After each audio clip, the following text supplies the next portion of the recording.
வணக்கம் friends, welcome to TCS gaming. So clash of கிளான்ஸில் இப்போ சம்மர் ஜாம் இப்போ நடந்துக்கிட்டு இருக்குது. இதில் அந்த ஈவெண்ட் கேலண்டரில் அந்த ட்ராக்கில் இல்லாத ஒரு சில ஈவெண்ட்ஸை வந்துட்டு உள்ள மோரில் கொடுத்துருக்காங்க. அது என்னென்னு பார்த்தீங்கன்னா, ஜூலை 13-14 வந்துட்டு மாஸ் ட்ரூப் ஈவெண்ட் மீட்டியர் கோலம்ஸ் வந்துட்டு நிறைய நமக்கு கிடைக்க போகுது. அதை வச்சு நம்மளால் நிறைய அட்டாக்ஸ் பண்ணலான்னுங்கிற மாதிரி கொடுத்துருக்காங்க. அப்புறம் மாஸ் பெல் ஈவெண்ட் இப்போ ரீசெண்டாக 30 க்ளோன் ஸ்பெல்ஸ் எப்படி கொடுத்து நம்ம அதை வச்சு ப்ளே பண்ணோமோ அதே மாதிரி நமக்கு ஃப்ரீஸ் அண்ட் ரேஜ் ஸ்பெல்ஸ் வந்துட்டு கொடுக்க போகிறாங்க. நெக்ஸ்ட்டு பார்த்தோன்னா அதே மாதிரி ஸ்பெல்ஸ் அண்ட் ட்ரூப்ஸ் ரெண்டையும் சேர்த்தாப்பில் கொடுக்க போகிறாங்க. என்னென்னதுன்னு பார்த்தீங்கன்னா, எலக்ட்ரோ டைட்டன்ஸ் அண்ட் ஜம்ப் ஸ்பெல்ஸை கொடுக்க போகிறாங்க. இது அப்படியே மேலே பார்த்தீங்கன்னா கிளாபின் ரிசர்ச்சர் பற்றின ஒரு சின்ன குழு கொடுத்துருக்காங்க.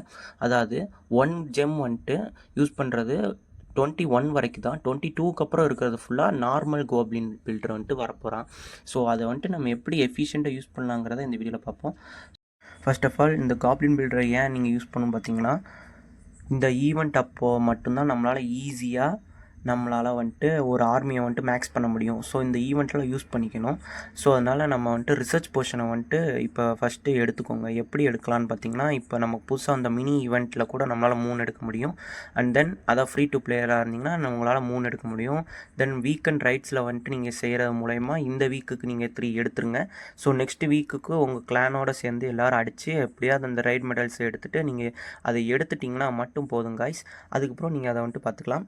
அண்ட் நீங்கள் கடைசி என்னைக்கு 21 எப்போ முடியுதோ அதுக்கு 1 நிமிஷத்துக்கு முன்னாடி உங்கள்கிட்ட இருக்கிற பெரிய அப்கிரேட் போட்டு விட்ருங்க. இப்போ என்கிட்ட இருக்கிற பெரிய அப்கிரேட்னா என்னன்னு பார்த்தீங்கன்னா, அந்த சீஜ் மிஷின். ஸோ அந்த சீஜ் மிஷினை இப்போ வந்துட்டு நான் 7 days காட்டுறதை நான் இப்போ ஆரம்பிச்சு விட்டேன்னா எனக்கு எப்படி கரெக்டாக இருக்கும் கைஸ். அதோட எஃபிஷியன்சியை நான் கடைசி வரைக்கும் யூஸ் பண்ணிக்கலாம். ஸோ இந்த மாதிரி பெரிய அப்கிரேடை பண்ணிவிட்டு சின்ன அப்கிரேட் அடுத்து வந்துட்டு காப்ளின் பில்டர் வச்சு பண்ணும்போது 20 gems 40 gemsன்னு கேட்கும்.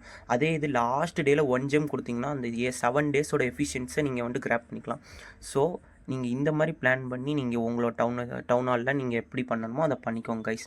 ஸோ நான் சொல்ல வரது என்னென்னா, கடைசி நாளில் ஒரு பெரிய அப்கிரேடை போடுங்க. மிச்ச நாள்லாம் சின்ன சின்ன அப்கிரேட்ஸை போட்டுட்டு உங்களோட பில்டர் போர்ஷன், அதாவது லேபரட்டரி அந்த போர்ஷனை யூஸ் பண்ணி முடிச்சிருங்க கைஸ்.